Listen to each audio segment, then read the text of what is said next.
Shira's POV. Bitawan mo nga ako. Inalis ko ang kamay kong hawak niya. Tumigil siya sa paglalakad at tiningon ako. Bumuntong hininga siya. Seryoso niya akong tiningnan. What the heck, Shira? Hindi mo ugali makipag-away. He looked flustered. Lalampasan ko na sana siya sa paglalakad nang hawakan niya ulit ang kamay ko at binalik sa kanitatayuan ko. Hawak niyang balikat ko at pinagtaman tingin namin pero agad din ako umiwas. I cannot even look at his eyes. Hindi ko alam kung bakit. Look at me, Shira.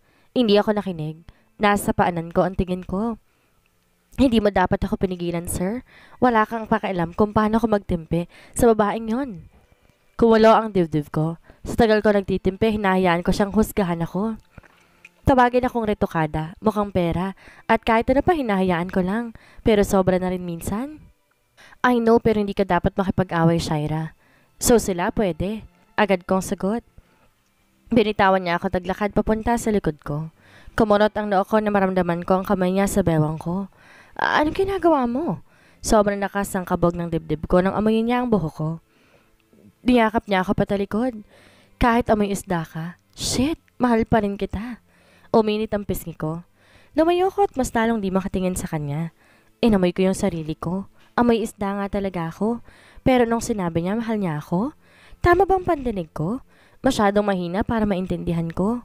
Sinamaan ko siya ng tingin. Yayakapin niya ako, sasabihin amoy isda ako. Sinong tangang gagawa nun? Sabi mo sa akin asawa kita. Paano nangyari yon? Naguguluhang tanong ko. Noong unang kita namin, pinipilit niyang asawa ko siya. Paano ko nawalan ng alaala? Ano ang nangyari sa akin noon? Sa dami ng tanong ko, siya lang ang po pwedeng makasagot. Dapat di ako magtiwala sa kanya, pero bakit ibang nararamdaman ko sa kanya? Sa hotel tayo mag-usap. Akmang hahawakan niyang kamay ko nang inaliw ko. Pwede mo akong kausapin ang di hinahawakan ng kamay ko. Para kang legendary gun. Hard to get but lucky to have. Huh? Nalampasan niya lang ako. Sumunod ako sa paglalakad. Baba na tapos iiwan din pala ako. Halos tumakbo na ako sa bilis niyang maglakad. Napansin naman niyang naghahabol ako kaya binigaran niyang paglalakad para magpantay kami. Gumagawa ako ng distansya para sa aming dalawa.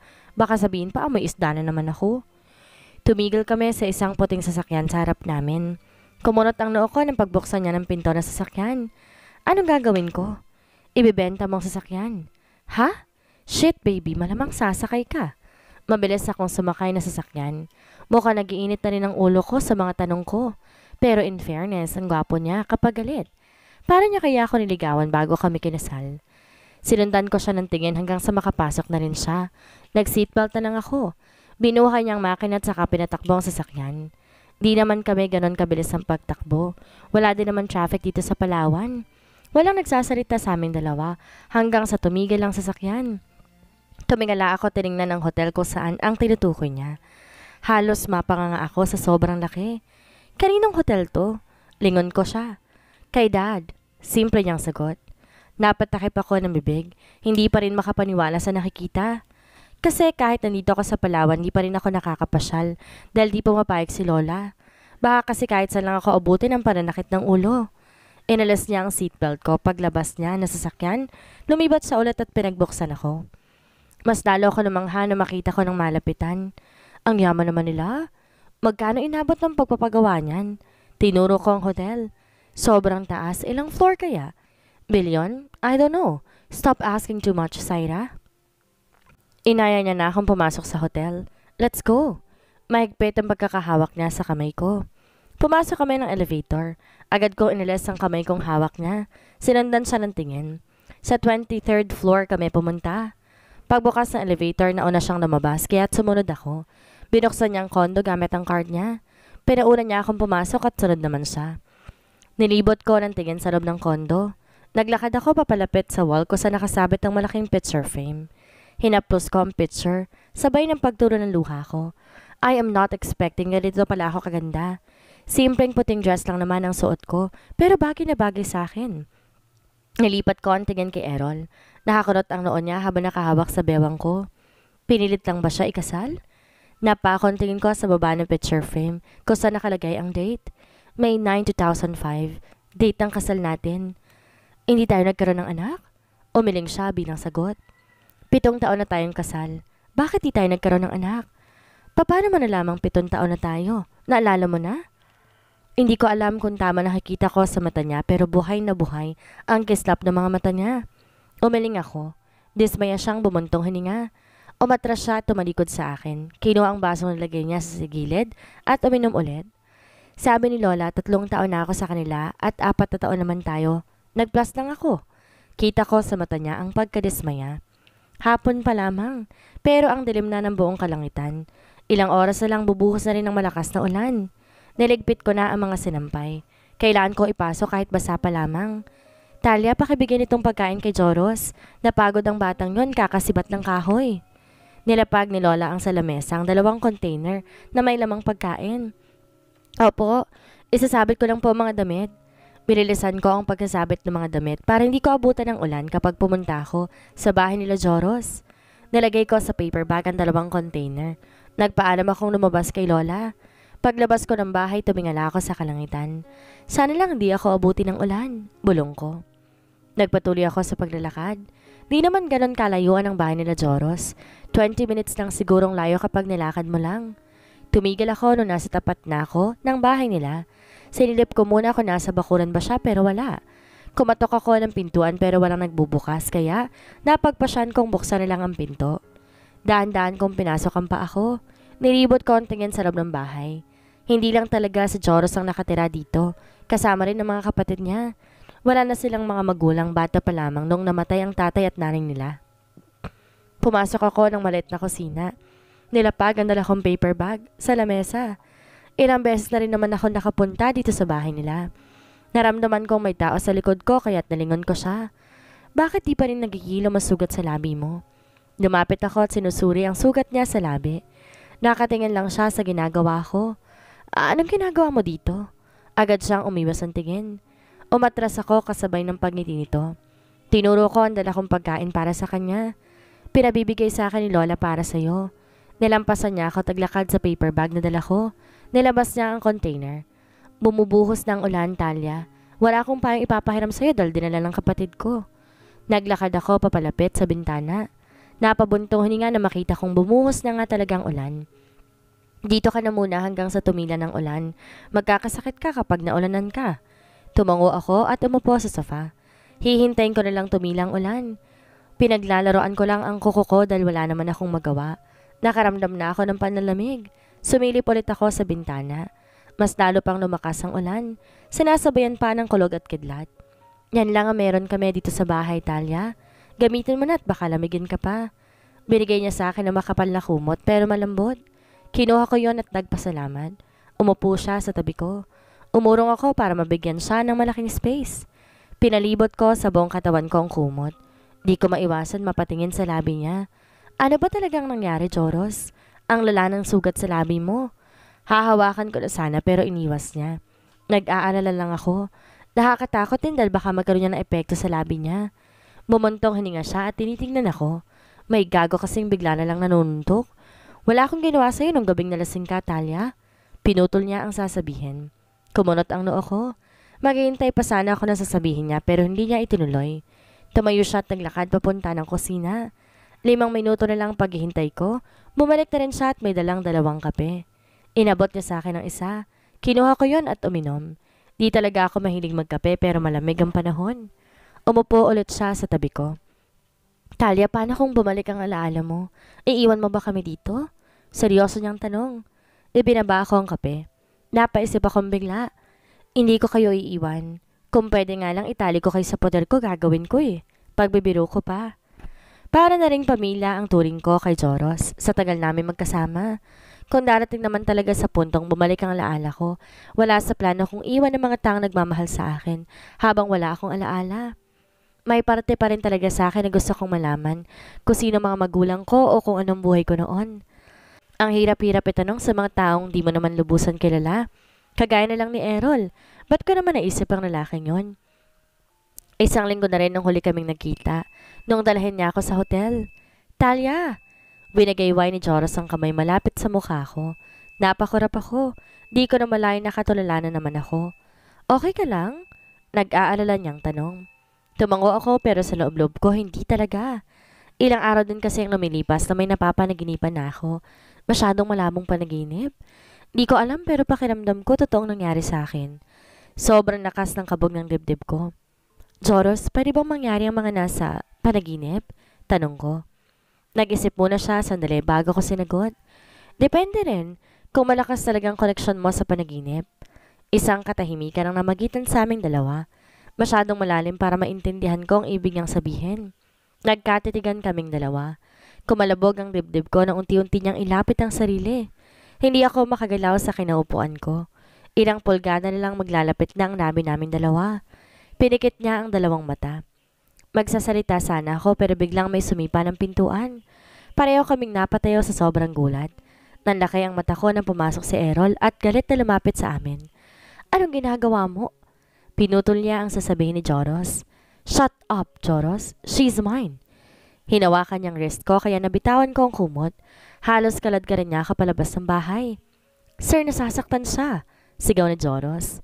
Akmang susunod si Joros nang pigilan siya ni Errol. Pilit kong inaalis ang kamay niyang nakahawak sa wrist ko. Masyado mahigpit kaya't nasasaktan ako. Dinala niya ako sa likod ng sasakyan. Buti na lang tumila na rin ang ulan. Ano ba? Bitawan mo nga ako, nasasaktan ako eh. Sigaw ko sa kanya. Isinandal niya ako sa sasakyan. Binitawan ang kamay ko. Sobrang gulat ko nang hampasin niyang salamin na sasakyan kaya nasira yon. Dapat ako lang may gusto sa'yo. Tang ina, bakit sila nakikisali? Galit na galit niyang sigaw sa harapan ko. Tumalikod siya at ginilo ang buhok. Sobrang lakas ng kabog ng dibdib ko. Napansin kong nagdurugo ang kamay niya dahil sa paghampas niya sa salamin. Errol, mahina akong tawag sa pangalan niya. Binalik niya ang tingin sa akin. Buwaba ang tingin niya sa wrist kong namumula. Hinawakan niya yon at hinaplos. Sorry, hindi ko nakontrol ang sarili ko. Wife, hindi ko kita makaya kang hinahalikan lang ng kahit sinong lalaki. Sumakay na ka, iuwi na kita. Malapit lang ang bahay namin, kaya ko maglakad. Pininingkitan niya ako ng dalawang mata. Sino nagsabi sa'yong uuwi ka ng bahay ninyo? Sa akin ka uuwi. Halos kumulo na ang dugo ko. Ayon na naman siya sa pagiging boss niya. Lahat na lang ng gusto niyang masusunod. Ayoko. Pagpipilit ko. Bumuntong hininga siya. Asawa kita, Shaira. May naalala ka man o wala, asawa pa rin kita. Tinikom ko ang bibig ko at inis na pumasok ng sasakyan niya. Pinanood ko siyang pumasok ng sasakyan. Pareho kaming hindi nagsasalita pero ramdam ko ang pagod niya. Mag-aalala talaga si Lola dahil hindi ako nakapagpaalam sa kanya. Uminto muna Pinutol niya agad ang sasabihin ko. Pinagpaalam na kita. Nilingon niya ako pero mabilis lang. Nagulat ako at di natuloy ang sasabihin ko. Ang bilis niyang basahin ang laman ng utak ko. Sa sobrang tahimik, hindi ko na malay na kailip na ako. Naramdaman kong may bumuhat sa akin. Pero hindi ko nagawang imulat ang mata ko. Isang malambot na kamat una ng kayakap ko. Feeling ko sa loob ng ilang taon ngayon lang ulit ako nakatulog ng ganito kahimbing. Kinapa akong paligid ko. Daan-daan ako nagmulat ng mata. Kinasot ko ang mga mata.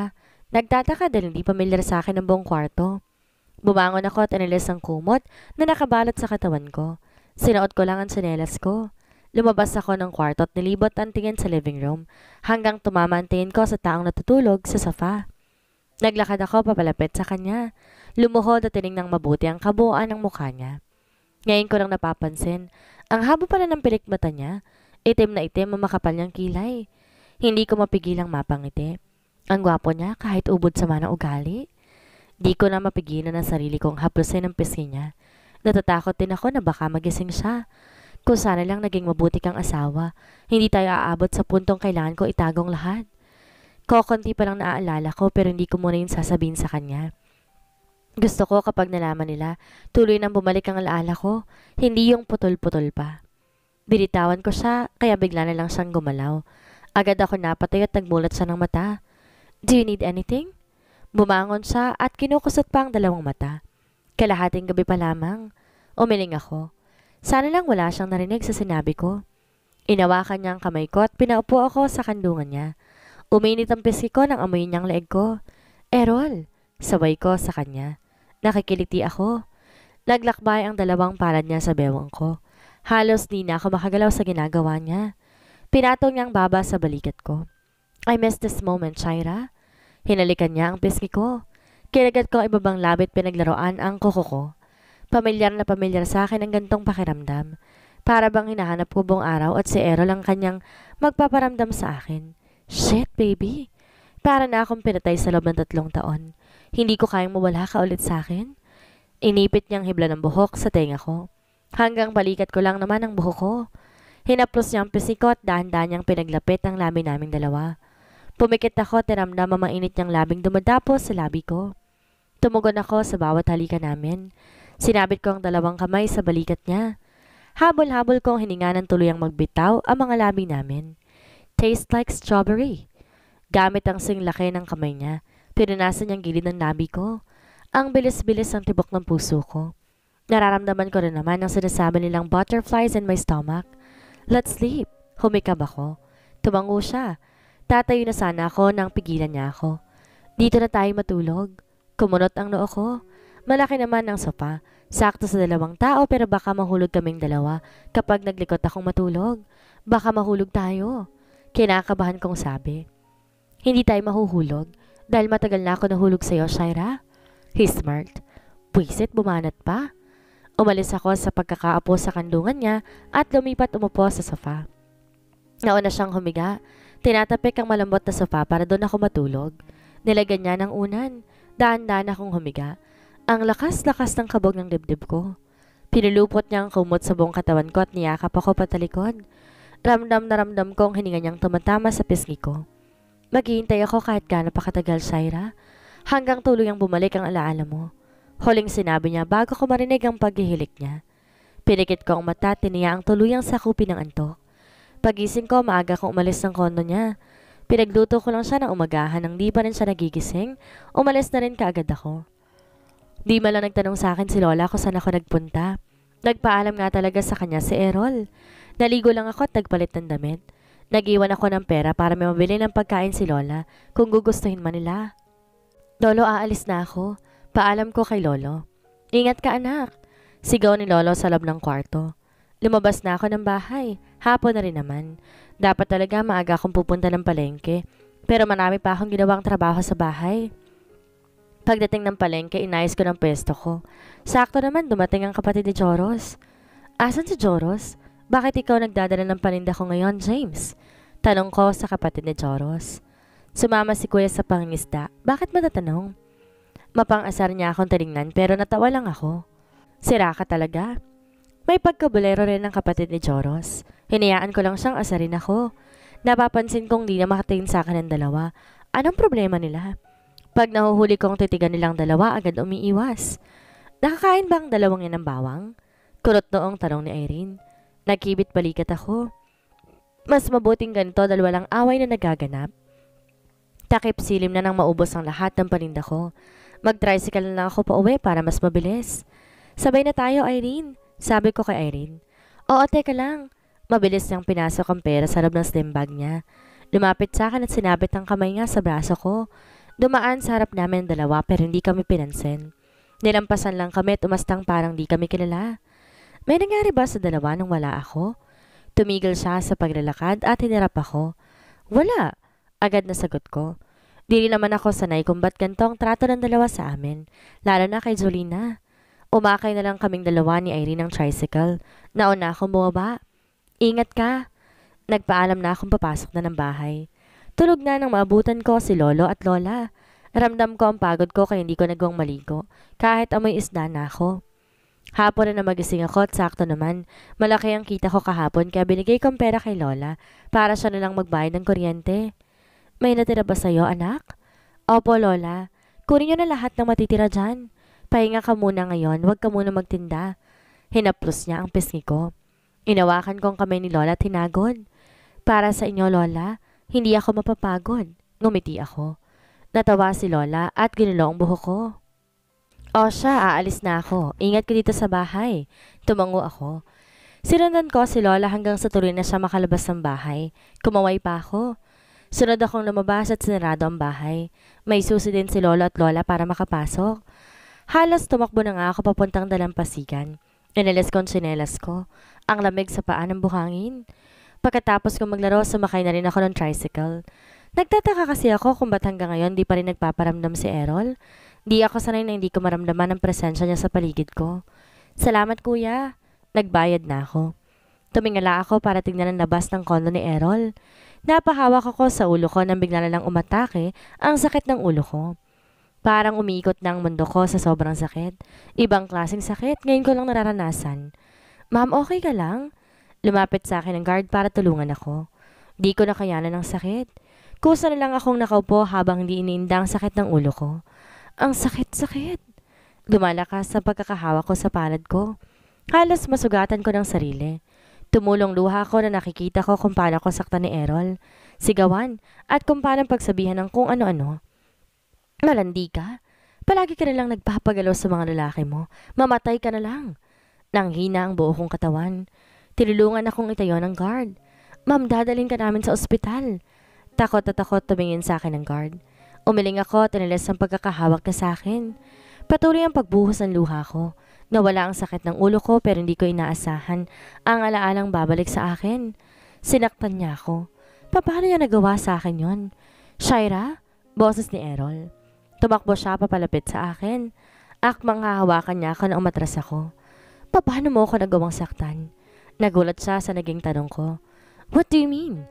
Bakit ka umiiyak? Did someone hurt you? Nagtataka niyang tanong. Pinanasan ko ang luha kong patuloy sa pagbuhos. Wala kang kwentang asawa. Naging masamang asawa ba ako sa'yo noon para saktan mo ako ng paulit-ulit? Patuloy ang pagbuhos ng luha ko. Di ko lubos maisip na sobrang sama para ng trato niya sa akin. He's hurting me physically and emotionally. Baby, wag mo subukan lumapit, Errol. Kinamumuhian kita. Malakas na sigaw ko at halos manginig na ang buong katawan ko sa galit. Isang hakbang ang ginawa niya. Pinipigilan niyang emosyong gustong kumawala mula sa kanya. I will explain. Pinutol ko ang sasabihin niya. Then explain kung bakit mo ako sinasaktan noon. Paliwanag mo kung anong klaseng tao ka. Dahil kung huhulaan ko lang isa kang demonyo. I cannot stop myself from crying. Gusto ko siyang pagsasampalin ng paulit-ulit at ipamukha sa kanyang lahat. Kaya ba gusto niya akong balikan para saktan ulit at manood ng mga demonyong ginagawa niya habang namababae siya? Yeah, demonyo ako noon, Shaira, pero pinagsisisihan ko ng lahat. Kaya ba, buong taon kong sinisisi ang sarili ko nung mawala ka sa akin. You deserve it. Pero sa tingin mo, sapat na yon? Nagulat ako nang biglang tumulong luha niya, pero hindi pa rin ako nagpapaapekto. He is just acting para maawa ko sa kanya, pero hindi natatalab sa akin. Puro na ng galit ang dibdib ko. I'm sorry, wife. Hindi ako naging mabuting asawa sa'yo noon. Sorry? Makakla ako natawa. Walang mapapala ang sorry mo, Errol. Sa lahat ng sakit na dinulot mo sa akin. Pati buhay ko, muntik nang mawala. Ang anak ko. Bakit kailangan umantong pati ang anak ko'y kailangan mawala sa akin? Bigla niya ako niyakap. Siniksik ang sarili sa leeg ko. Nagpumiglas ako pero sa sobrang lakas niya, hindi ko siya maitulak. You remember your worst memories, Shaira? Not our best memories. Malakas ko siyang tinulak kaya't nabitawan niya ako. Stop calling me Shaira dahil patay ng asawa mo. Si tali ng buhay ko ngayon dahil simula ngayon, tuluyan ko ng buburahin ang alaala natin. Tumalikod ako pero hindi pa ako nakakatatlong hakbang. May umakap na sa likod ko. Hindi ako titigil hanggat di bumabalik ang alaala mo. Bulong niya. Humigpit ang pagkakahawak niya sa bewang ko. Pumikit ako at dahan-dahang inilis ang kamay niyang nakahawak sa bewang ko. Tigilan mo na ako. Hayaan mo naman akong maging masaya. Nangihina ang buo kong katawan. Tuluyan kong binitawan ang kamay niya. Buti na lang di niya ulit ako pinigilan dahil baka masaktan ko lamang siya. Sa ilang oras kong paglalakad, di ako nakaramdam ng pagod. Sa sobrang sakit ng nararamdaman ko, para nang namanhid ang katawan ko. Tumigil ako na nasa harap na ako ng tulay. Bumaba ang tingin ko sa malakas na agos ng tubig. Mapakla ako napangiti. Parang gusto ko nang tapusin ulit ang buhay ko. Pero ang hirap gawin dahil pakiramdam ko, may kulang pa rin sa akin. Umupo ako at liniyaan ang sariling umiyak, habang yakap ang dalawang tuhod. Maraming sasakyan tumigil sa harap ko para magtanong kung okay lang ba ako. Di ko magawang sumagot kaya ang iba, iniwan na lang din ako. Naratili akong nakaupo. Ang sakit isipin. Lahat ng dinaras ko mula sa kamay niya. Magtitiwala na ako, bakit ngayon pa? Ngayon pang naibigay ko ng sarili ko sa kanya, nahuhulog na ako. Talia? Isang pamilyar na boses ang narinig ko. Tumingala ako at gumiti na makita kong nakatayo si Lola sa harapan ko. Lola, paano ako napunta sa inyo? Nawawalan na ako ng boses. Umupo siya at pinagbantay ang tingin namin. Hinaplos niya ang pisikot na nakaharang na buhok, inipit niya sa tenga ko. Ikukwento ko sa iyo ang nalalaman ko. Kahit naman itago ko, darating din ang panahon. Babalik din ang tuluyan ng alaala mo. Tinulungan niya akong tumayo. Di ko siya natiis kahit kusa na lang siyang niyakap. Iniyak ko lahat sa bisig niya. Hinayaan niya lang akong umiyak habang hinahaplos ang likod ko. Naglakad lamang kami pa uwi at natatangay na malakas na hangin ng buhok ko. Pakiramdam ko, gumaan ang loob ko sa ilang oras naming paglalakad. Pagpasok namin ng bahay, wala si Lolo. Iniwan ako ni Lola sa sala at kumuha ng maligamgam na tubig. Uminom ka muna. Nakakapaos ang pag-iyak ng matagal. Kinuha kong baso may lamang tubig at uminom. Halos maubos ko na sa sobrang tuyo ng lalamunan ko. Nilapag ko ang baso sa lamesa. Kumurot ang noo ko na may ilabas si Lolang maliit na papel. Ito lang ang iniwan sa amin ng dalawang babaeng naghatid sa iyo, papunta sa amin. Pinasa niya sa kamay kong maliit na papel. Bubuksan ko sana ng pigilan niyang kamay ko. Hayaan mo muna ako magkwento. Bago mabuksan ang maliit na papel, mumuntong hininga ako. Hindi mawala sa akin ang kaba nang tinignan ako ng seryoso ni Lola pero hindi ako nagsalita hanggang sa matapos ang kwento niya. Humigpit ang pagkakahawak niya sa kamay ko.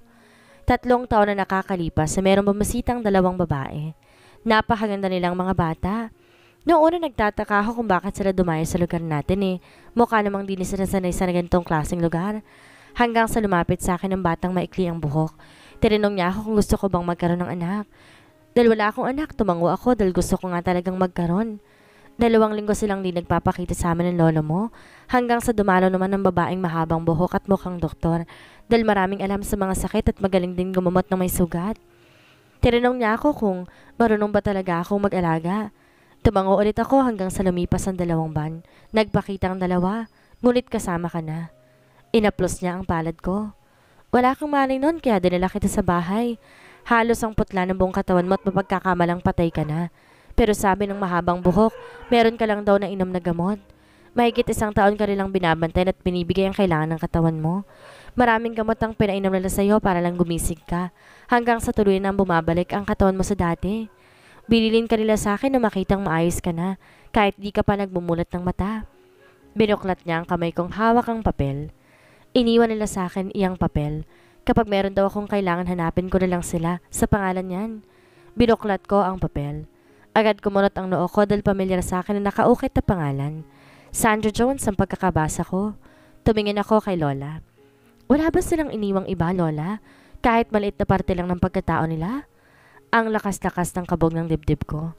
Ano ang kinalaman nila sa buhay ko? Bakit nila ginawa sa akin yon?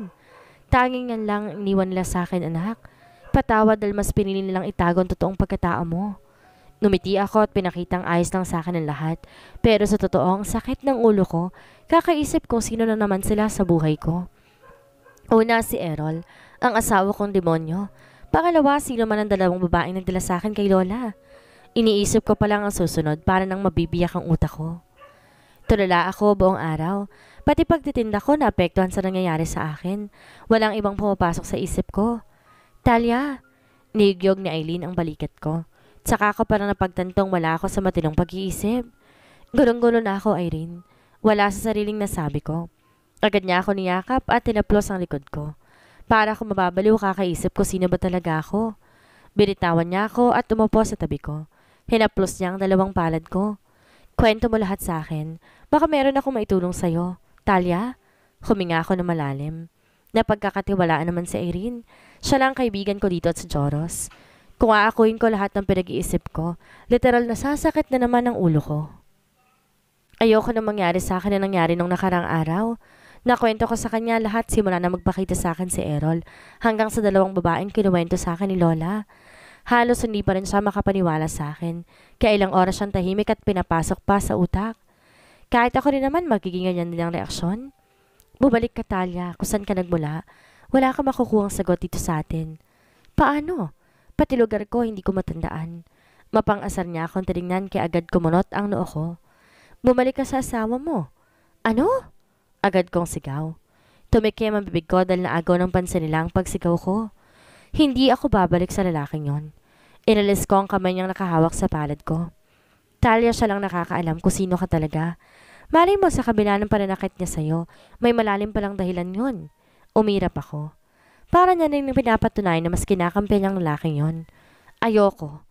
Ilang pa rin nakitang inabot ko sa kamay niya, Irene. Sa tingin mo, babalikan ko pang lalaking yon? Tumayo ako sa sobrang inis. Tatalikuran ko na sana siya na magpatuloy siya sa pagsasalita. Ikaw mismo nagsabi sa akin, lahat ng naalala mo puro pananakit niya lang sa'yo. Paano na yung masasaya yung alaala? Huwag mo munang husga ng asawa mo, Talia. Nalingon ko siya. Nagulat siya na makitang may luhang nagbabadyang tumulo sa mata ko. Irene, nawalan ako ng anak dahil sa kanya. Oo, yun lang naalala ko pero sapat na yun para mapatunayang masama siyang asawa sa akin. Pareho kaming natahimik. Siguro nararamdaman niyang nararamdaman ko ngayon. Ang hirap magtiwala sa kanya. Oo, asawa ko siya at may karapatan siya sa akin. Pero kahit kailan hindi ko matatanggap ang inabot ko sa mga kamay niya. Talia, sorry. Agad ko siyang tanalikuran. Tumakbo ako at palabas ng palengke. Wala na akong pakialam kung sino bang nabangga ko mga tao. Ingat ka! Hindi na tuloy ng babae ang sasabihin nang mabilis ko siyang nilampasan. Patuloy lang ako sa pagtakbo hanggang tuluyan na ako makalabas. Huminto ako malapit sa dagat. Nilanghap ko ang simoy ng hangin humahampas sa dagat. Inalis ko ang pantali ng buhok ko at pinanatiling nakalugay. Tinapon ko na lang kahit saan ang pantali. Hindi na ako matapos ang problema. Bakit ako pa? Bukod sa akin, sino pang binayaan ng kamalasan sa buhay? Iniwan ko ang sapatos sa suot ko at nagsimulang maglakad sa dagat. Di naman ganon kalakas ang hampas ng dagat. Nasa bewang ko ng ilalim ng tubig nang may biglang bumuhat sa akin. Tang-ina, bitawan mo nga ako. Nagpumiglas ako na makitang hawak-hawak ako ni Errol. Ang higpit ng pagkakahawak niya sa bewang ko. Hindi solusyon ang pagpapakamatay, Shaira. Umiigting ang panga niya. Ibaba mo ko. Malakas kong sigaw. Halos itulak ko na siya pero dahil sa lakas niya, parang wala lang yun sa kanya. Hindi kita bibitawan. Ibaba mo sabi ako eh. Hahalikan talaga kita kapag di ka tumigil. Ouch! Bigla ko siyang sinuntok sa dibdib, kaya't naluwagan niya ang pagkakahawak sa akin. Nakagawa ako ng paraan para mabitawan niya ako. Sintigas ba ng bakal yung kamay mo? Ang sakit! Hawak niyang dibdib ko saan tumama ang kamao ko. Di ko siya pinakinggan at tinalikuran, pero hindi ko pa nasisimulang ilakad ang mga paa ko na agad niyang hinawakan ang pulsuhan ko. Binitawan niya rin agad ako na samaan ko siya ng tingin.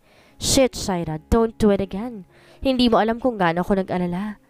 Sino ba nagsabi sa'yo magpapakamatay ako? Nagulat pa siya sa narinig at di makapaniwala. Bubukas sana ang bibig niya para magsalita, pero hindi niya tinuloy ang sasabihin. Tinalikuran ko siya at mabilis umalis ng dagat. Sinuot ko lang ang sapatos ko. Walang lingon-lingon ang ginawa ko. Mabilis ang lakad ko hanggang sa makarating na rin ako ng bahay. Buti na lang wala ako naabutang tao sa bahay. Ayoko mag-alala si Lola sa akin. Naligo ko at nagpalit ng damit. Paglabas ko, umupo ako sa kama, kahit tuwalya pa lamang ang suot ko. Para siyang multo dahil kusa nagpapakita. Literal na nakakainis siya dahil kahit 10,000 pa yata. Sabihin ni Cayetano, hindi titigil ang lalaking yung lumapit sa akin. Tumayo ko at naghanap na lang ng matinong damit. Di naman ako magpapakamatay kanina. Gusto ko lang maligo para gumaan ang pakiramdam ko. Kaso panirang lalaking yon. Nagluto na lang ako na makakain sa bahay para pagdating ni Lola, kakain na lang sila at magpapahinga. Nasa kalagitnaan ako ng paghanda ng mga plato nang marinig ko ang mga boses nila. Talia, dagdagan mong plato, may bisita tayo. Hindi ko pa sila nakikita kaya kumuha ko ng isang bagong plato. Sino ang... Nabitawan kong hawak kong plato na makita ko? Si Errol. Nakaupo sa pagkainan. Umalis siya sa pagkakaupo at naglakad papalapit sa akin. Tanging nga lang ang nagawa kong isagot dahil di pa rin ako makapaniwala. Nasa harap ko na naman ang lalaking to. Talia, mag-ingat ka, sabi ni Lola. Buti na lang di nabasag ang plato sa paanan ko. Pupulutin ko na sana nang may nakuha. Be careful, Shaira. Mainit niyang bulong. Sabay kaming tumayo. Inagaw ko sa kanyang plato at bumalik agad sa lalagyan ng plato para kumuha ng bago. Kung hindi lang makukulong ako, lalagyan ko ng laso ng plato niya para tumigil na kakasunod sa akin. Nasa harap ko si Lola, katabi si Lolo. Sa isang side naman ng table ko ay si Errol. Naramdaman kong parang may kumakalabit sa paanan ko. Sumilip ako at nakita ko naglilikot ang paa ni Errol sa paa ko. Bumuntong hininga ako at nilingon ko siya. Nginisiyan niya lang ako at pinagpatuloy ang pagsubo. Ang sarap naman magluto ng apo ninyo, Lola, sabi ni Errol. Parehong natawa si Lolo at Lola. Masarap talagang magluto ang batang yan, iho. Pwede nang mag-asawa. Napaubo ko. Paulit-ulit kong hinahampas ang dibdib ko dahil para bang may nagbara at may umabot sa aking basong may laman tubig. Agad kong inabot iyon at ininom. Tsaka pa lang bumalik ng maayos sa pagkakahiga ko. Nilapag ko ang baso. Huwag mo nang biglain ang apo mo, Tisay. Mukhang bata pa lamang si Talia. She's turning 28, Lolo. Singit ni Errol. Lahat kami napalingon kay Errol. Agad niyang dilugtungan na sasabihin na mapansin niyang lahat ng tingin namin nasa kanya. She looked 28. Napakamot siya ng ulo. Tsaka pala nakahinga ang dalawang matanda. Baka nga, iho, mag-asawa ka na, apo. Natatawang sabi ni Lolo. Kung alam mo lang talaga, Lolo, asawa ko ngayon ang kaharap mo. Ang tanda ko na kung 28 na ako, so 30 na siya. Mukha namang mas matanda siya sa akin. Nagligpit ako pagkatapos namin kumain. Bilinsan na rin ang paghuhugas ng plato. Dumiretso ako ng kwarto at lumabas para hindi makita ang lalaking parang uod kumakadikit. Kinaumagahan maaga akong gumising para dalawin si Joros sa pangingisda. Ilang araw ko nang di nakikita ang lalaking yon. Buti na lang naabutan ko siya bago siya bumalik sa daungan nila. Joras, dalhin mo to para may makain ka sa kalagitnaan ng pangingisda ninyo. Kinuha niya sa akin ang binigay kong pagkain. Maraming salamat, Talia. Ginulo niya ang buhok ko. Pareho kaming natawa. Ayi! Sigawan ng mga tao sa bangka nang makita nila kami. Nakita ko pumula ang pisngi ni Joros. Umiwas ang tingin. Huwag mo silang pansinin, Talia. Mga siraulo yan. Tumango ako at ngumiti. Mag-iingat ka, Joros. Mas talo ka na, Talia. Nagpaalam na rin siyang aalis na. Di ko inalas ang tingin sa kanila hanggang sa umalis na ang bangkang sinasakay nila. Pinagtatawanan pa nila sa Joros dahil di makatingin ng mabuti sa akin. Nang di ko na makita ang bangka, napagpasyahan ko nang umalis na rin. Sumakay lang ako ng tricycle. Pinag-isipan ko talaga ang desisyon ko kagabi. Tama si Irene, wala akong makukuhang sagot kung tatakasan ko lang ang lahat. Babalik ako kung saan ako nagmula. Saktong pagbaba ako ng tricycle, siya ring paglabas ni Errol. Hindi niya ako nakita kahit tumakbo ko para habulin siya. Pagpasok nito ng sasakyan kaya't mas binilisan ko pa ang pagtakbo. Errol! Sigaw ko. Lumingalinga siya sa paligid para hanapin ko sinong tumatawag sa kanya. Sumila ang ngiti sa labi niya na magtamang tingin namin. Do you miss me? Mapang-asar niyang sabi. Inirapan ko siya. Napakahangin niyang tao. Sasama ako sa iyo. Kumunot ang noon niya. Bubukasan ang labi niya pero inunahan ko na kaagad. Ibalik mo ako kung saan ako nagmula, Errol? Paano nga kaya nawala ang alaala ni Shaira at si Sandra na kaibigan ni Shaira? Paano napunta sa kanya si Shaira at bakit ito binigay sa mag-asawang matanda? Sino kaya ang muling makakarap ni Shaira sa pagbabalik niya sa lugar ko saan siya nagmula? Yan ang ating aalamin sa susunod nating kabanata.